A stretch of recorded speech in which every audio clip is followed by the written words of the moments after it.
That's right, Cassandra. Come on up.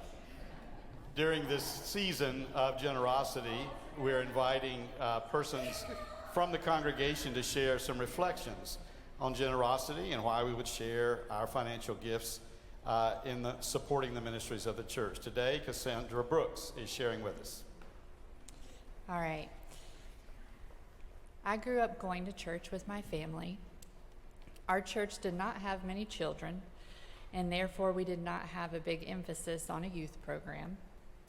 As a child, I remember feeling like church was so boring, honestly.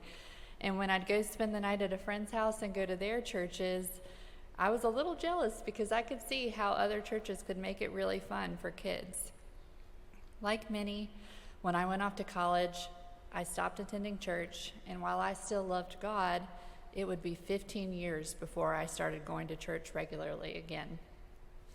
As my kids entered into elementary school, I knew I wanted them to grow up in a church, so I went on a mission to find one. I had 3 criteria.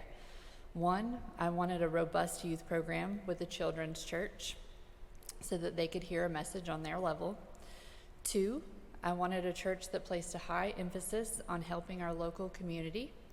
And 3, I wanted the message to focus on love and grace instead of judgment. I started trying many different churches, from non-denominational churches with a big contemporary band to more traditional. Nothing felt right.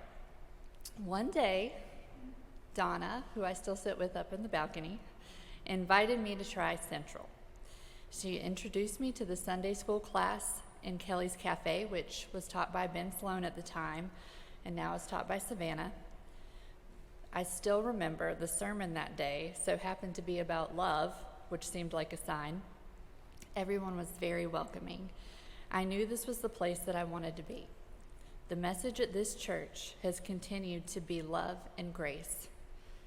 My vision is for my girls to grow up in this church and have fond memories of the friends that they made and the theology that they learned.